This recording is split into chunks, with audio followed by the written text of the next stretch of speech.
गुरमीत चड्ढा है complete circle के। गुरमीत से समझते हैं कि वो इस बार 2023 के लिए क्या आउटलुक बना रहे हैं, कौन से सेक्टर और स्पेसेस उन्हें पसंद आ रहे हैं। चलिए पहले उनसे बात करते हैं। वेलकम टू इटीना स्वदेश, बहुत बहुत स्वागत है आपका गुरमीत। बात अब 2023 की हो गई है, पूरा साल निकल गया और दोनों तरह के रिएक्शंस रहे, दोनों तरह के रिटर्न्स भी रहे। फर्स्ट हाफ एक अलग सिचुएशन थी, इंडियन मार्केट्स आउट परफॉर्म भी किया, लेकिन अब 2023 में जब हम एंटर कर रहे हैं तो क्या कुछ बीटन डाउन थीम्स जो निकल कर आ रही हैं वो चल सकती हैं। चाइना रीओपनिंग एक बड़ा थीम है, मेटल अच्छा खासा पिटे हैं इस साल, और याद रहेगा हमें भी कि 2021 हो 2020 हो, इनमें मेटल्स अच्छा चले भी थे। लेकिन अब 2023 के लिए क्या आउटलुक रहेगा, क्या आपकी रीडिंग और एनालिसिस रहेगा इंडियन मार्केट्स के लिए? थैंक यू मुझे बुलाने के लिए। हमेशा अच्छा लगता है आपसे बात करके। देखिए, निफ्टी में भले ही कुछ ना हुआ पूरे साल, 17,600 पे हमने स्टार्ट किया था, हम अभी 18,100 200 पे हैं। बट हमने देखा कि सेक्टर रोटेशन बहुत फास्ट हुआ। तो जो फेवरेट्स थे 2021 के, जैसे आईटी था, 2020 का फेवरेट फार्मा और स्पेशलिटी केमिकल था, 2021 और 20 में बैंक्स ने काफी अंडर परफॉर्म किया था, जो कि इस साल चले। तो सेक्टर रोटेशन बहुत फास्ट हो रहा है। तो हमें ये समझना चाहिए कि कुछ पार्ट पोर्टफोलियो का हमेशा आपका अंडर परफॉर्म करेगा। इनफैक्ट मैं बोलता हूँ कि अगर कुछ पार्ट अंडर परफॉर्म कर रहा है तो मतलब आप सही तरीके से डाइवर्सिफाइड हैं।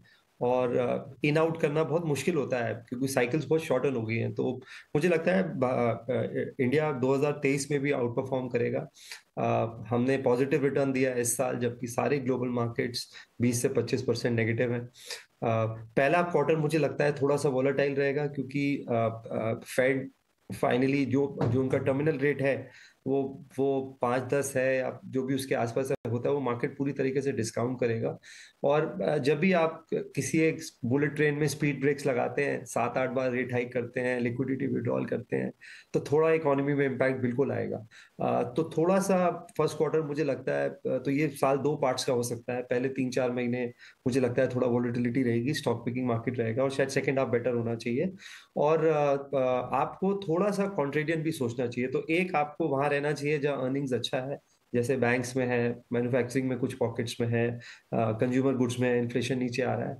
और एक जहां पे आपको लगता है कि बहुत ज्यादा सेलिंग हुई है, जैसे अगर आप मैंने डेटा भी पीछे शेयर किया था कि अगर आप 10 साल का वैल्यूएशन निकालेंगे तो आपको 3 सेक्टर जो है वो 10 ईयर एवरेज से नीचे मिलेंगे वैल्यूएशन, जबकि मार्केट अभी भी 18,000 है। तो उसमें आप देखेंगे एनबीएफसीज अभी थोड़ा सा आउट ऑफ फेवर है। बैंक्स चल रहे हैं बट एनबीएफसीज इतने फेवर में नहीं है। सिमिलरली आईटी फेवर में नहीं है, फार्मा फेवर में नहीं है। तो ये बहुत सारे सेक्टर्स ऐसे हैं जो 10 साल के अपने एवरेज मल्टीपल से नीचे हैं। तो वहां पे भी सिलेक्टिवली आप थोड़ा सा फोकस कर सकते हैं। Good morning, Mansi this side. सही कहा आपने, दरों में बढ़ोतरी अक्रॉस सेंट्रल बैंक्स जब तक नहीं थमेगी तब तक उतार चढ़ाव तो दिखेगा। लेकिन 2023 के लिए बजट सबसे बड़ा ट्रिगर, सबसे बड़ा इवेंट, और बजट से ठीक पहले प्री बजट रैली का इंतजार सभी को होता है। भारतीय बाजार ने विदेशी बाजार के विपरीत अच्छा एक्शन 2022 में तो दिखाया है। क्या 2023 की शुरुआत में प्री बजट रैली नजर आएगी? थोड़ा सा मुझे उम्मीद है कि प्रो ग्रोथ होगा ये बजट, क्योंकि हमने रूरल इकोनॉमी में थोड़ा स्लो डाउन देखा है। चाहे वो आप ट्रैक्टर सेल्स देखें, चाहे आप ओवरऑल जो भी हाई फ्रीक्वेंसी डेटा आता है, अगर आप रूरल इकोनॉमी का देखें तो अर्बन वर्सेस रूरल रहा है 2022 में। हालांकि विंटर हार्वेस्ट के बाद, फेस्टिव सीजन के बाद हमें थोड़ा सा अपटिक दिखा है रूरल इकोनॉमी में। और ये फर्स्ट लास्ट फुल बजट होगा 2024 के इलेक्शन से पहले। तो मुझे लगता है कि काफी फोकस होगा स्पेंडिंग पे और ग्रोथ रिवाइवल पे। और सरकार को ये पता है कि ब्याज दरें बढ़ी हैं, तो थोड़ा सा मोमेंटम जो है वो स्लो डाउन हुआ है कुछ पॉकेट्स में।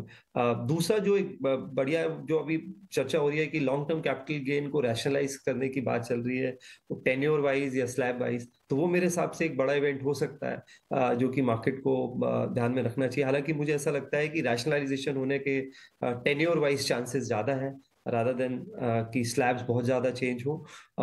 तो और हमने देखा है कि ये जो इवेंट रिलेटेड रैली होती है, चाहे वो बजट है, चाहे वो फेड का मीट है, या आरबीआई का पॉलिसी है, ये 2-3 दिन का इवेंट होता है। इसके बेसिस पे हमें पोजीशनिंग नहीं करनी चाहिए पोर्टफोलियो की। बट मेरा ये मानना है, जैसा मैंने बोला, कि इंडिया आउट परफॉर्म करेगा, जीडीपी दर में करेगा। आप बेसिक फ्रीक्वेंसी इंडिकेटर्स देखेंगे, बैंक क्रेडिट ग्रोथ मुझे कई सालों बाद 16-17% दिखी है। इतनी क्लीन बैलेंस शीट्स नहीं देखी बहुत बहुत समय से। आप ई वे बिल्स देखिए, जीएसटी कलेक्शंस देखिए, बहुत सारे हाई फ्रीक्वेंसी डेटा है, आप एयरपोर्ट ट्रैफिक देखिए, बहुत सारे हाई फ्रीक्वेंसी डेटा है जो आपको बताएंगे कि ग्रोथ अच्छी है। थोड़ा सा मोमेंटम हल्का सा कम जरूर हुआ है, बट मार्केट में हर चीज रिलेटिव होती है, तो मुझे लगता है इंडिया इकोनॉमी वाइज भी आउट परफॉर्म करेगा 2023 में। गुरप्रीत, ये बात बिल्कुल ठीक है। और गुरमीत, एक चीज़ मेरे को समझ करनी है आपसे।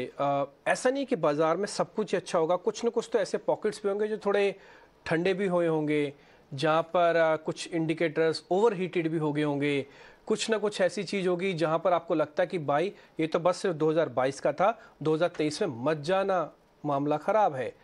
वो कौन कौन सी चीज़ें हैं, वो तो गिनवा दो सर। देखिए, मेरा मानना है कि कोई सेक्टर ऐसा नहीं है कि बिल्कुल नहीं जाने वाली बात है, बट देखिए जहां भी वैल्यूएशन बहुत स्ट्रेच थे, मार्केट ने उसको काफी पनिश किया।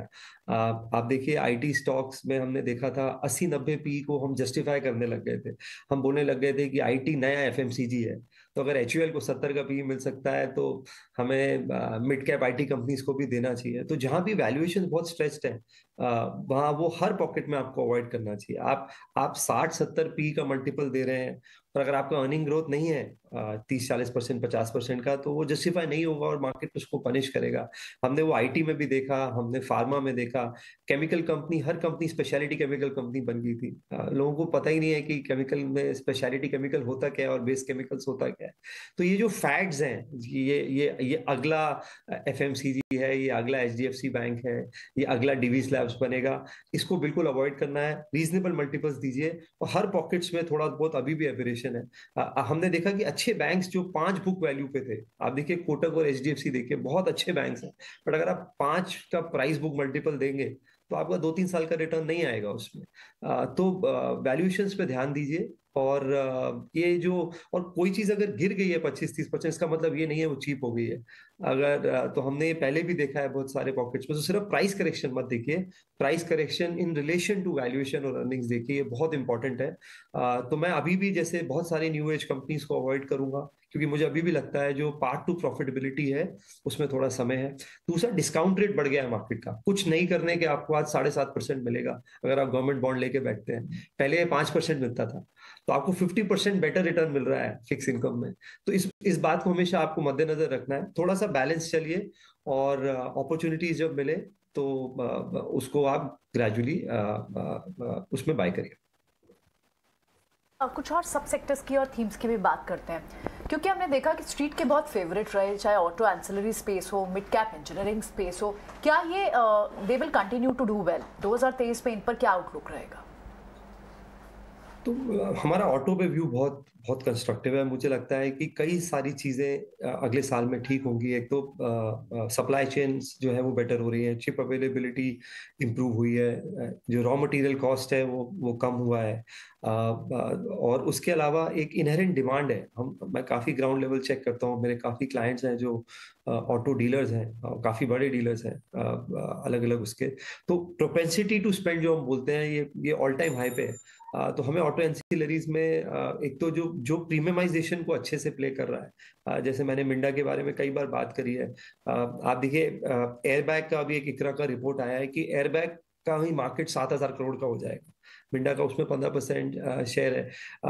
1 अक्टूबर अगले साल से चालू होगा। बहुत सारा प्रीमियमाइजेशन हो रहा है गाड़ी में, चाहे वो एलॉय व्हील्स हैं, चाहे वो एयरबैग्स हैं, चाहे कार सीट्स हैं, चाहे इंफोटेनमेंट सिस्टम्स हैं। तो मिंडा कंटेंट पर कार का और प्रीमियमाइजेशन का बहुत अच्छा प्ले है। एक रिलेटेड मुझे जो आईटी स्टॉक है विद इन ऑटो मुझे अच्छा लगता है, वो केपीआईटी टेक्नोलॉजी है, जिसे हम केस बोलते हैं, कनेक्टेड ऑटोनोमस शेयर्ड इलेक्ट्रिक, जिसपे जो तो ये इनके सारे क्लाइंट्स जो हैं वो ऑटो ओईएम्स हैं। अभी इन्होंने रेनॉल्ट को एक्वायर किया, पीछे उन्होंने एक कंपनी एक्वायर करी थी। आज आप देखिए जो गाड़ी का कॉस्ट है, सॉफ्टवेयर कॉस्ट, वो आज से 5 साल पहले 10% होता था, अभी 28% है, और 2025 में सॉफ्टवेयर कॉस्ट जो है 50% हो जाएगा। तो वहां स्पेंडिंग स्लो डाउन होने वाला नहीं है। तो जो भी इलेक्ट्रिफिकेशन है, प्रीमियमाइजेशन है, जो भी ओईएम्स और ऑटो एंसिलरीज को ठीक प्ले कर रहे हैं, वहां पे मैं पॉजिटिव हूँ। ओईएम्स पे मैं एमएनएम पे काफी पॉजिटिव हूँ। उसके अलावा कुछ सिलेक्टिव स्पेसेस हैं मिड कैप में, जैसे मैन्युफैक्चरिंग है, मैन्युफैक्चरिंग में डिफेंस, टेक्सटाइल्स पे हम काफ़ी कंस्ट्रक्टिव हैं। डिफेंस में कुछ और एंसिलरीज हैं जहाँ पे जहाँ गवर्नमेंट इंटरवेंशन कम होगा, वहाँ वहाँ वहाँ पे हम काफ़ी कंस्ट्रक्टिव हैं। और कुछ पॉकेट्स हैं टेक्सटाइल में जहाँ पे हम काफ़ी कंस्ट्रक्टिव। फैक्ट गुरमीत, सेक्टर्स और सेक्टर एंसिलरीज पर भी आपकी पसंद हम समझ रहे हैं और स्टॉक स्पेसिफिक भी रिकमेंडेशन आपकी तरफ से आते हुए जो कि हमारे व्यूअर्स के लिए काफ़ी हेल्पफुल साबित होंगे। लेकिन 2022 में गुरमीत 2 थीम्स थे जिन्होंने काफ़ी अच्छा एक्शन दिखाया। एक तो PSU बैंक जिसका जिक्र आपने किया भी, उस पर आपकी पसंद भी आपने जताई। दूसरी थीम थी केपेक्स थीम, और पिछले बजट में सरकार ने केपेक्स स्पेंडिंग जो है परसेंटेज वाइज वो भी बढ़ाई थी, ऑलमोस्ट 7% की थी।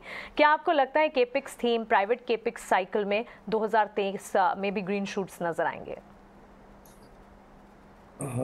सिलेक्टिवली, क्योंकि एग्जीक्यूशन बहुत इंपॉर्टेंट है इस स्पेस में। तो हमने देखा है खाली ऑर्डर बुक पे बेसिस पे जब हम कोई भी खरीदारी करते हैं तो ऑर्डर बुक का एक एग्जीक्यूशन टाइमलाइन होता है और बहुत कई बार जेस्टेशन पीरियड बहुत लॉन्ग होता है। जैसे हम डिफेंस की बात करें, डिफेंस में जो बड़े ऑर्डर्स हैं जैसे आपके हेलीकॉप्टर्स हैं या फाइटर जेट्स हैं, इनका एग्जीक्यूशन 5, 6, 7 साल में होता है।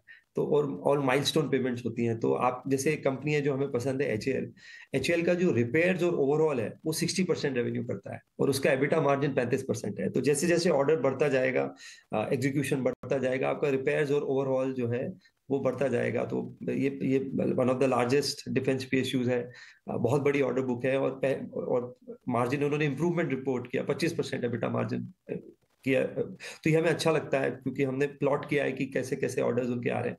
फिर हमें डिफेंस में जो कंज्यूमेबल डिफेंस आइटम्स है जिनका साइकिल शॉर्ट है, जिनका फ्रीक्वेंट कंजम्पशन होता है, वो अच्छा लगता है। सोलर इंडस्ट्रीज मैंने कई बार चर्चा करी है आपके साथ भी। तो वो हैंड ग्रेनेड्स में है, वॉरहेड्स में है, पिनाका रॉकेट्स में है, इंटीग्रेशन कर रहे हैं मिसाइल्स और रॉकेट्स का अपनी फैसिलिटी में, और इंडस्ट्रियल एक्सप्लोजिव्स में है जो कि ऑलरेडी बहुत अच्छा कर रहा है जहाँ पे वॉल्यूम ग्रोथ है। तो हमें एक और कंपनी अच्छी लगती है जो केपेक्स से लिंक्ड है, वो इंडस्ट्रियल गैस सेगमेंट है। जैसे जैसे केपेक्स होगा, मैन्युफैक्चरिंग बढ़ेगी, तो जो इंडस्ट्रियल गैसेस होती हैं, नाइट्रोजन होता है, बाकी होता है उसमें, तो लिंडे इंडिया हमें पसंद है। तो मैं थोड़ा सिलेक्टिवली खेल रहा हूँ और मुझे लगता है कि थोड़ा सा जब वॉलेटाइल एनवायरनमेंट होता है, जब आप 19-20 के मल्टीपल पे ट्रेड कर रहे होते हैं, तो थोड़ा सा रिसर्च का लेवल बढ़ाने की जरूरत है। ब्रॉड थीम और स्टोरी हेडलाइन देख के इन्वेस्टमेंट नहीं करना चाहिए।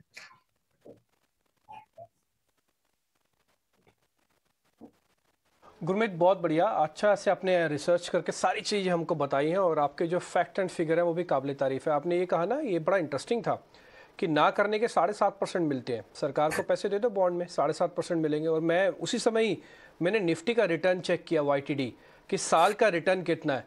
आप मानेंगे वो 5% है, ना करने के 7.5%। और अगर आपने इंडाइसेस में ट्रेड किया होता तो आपको मिलता 5%।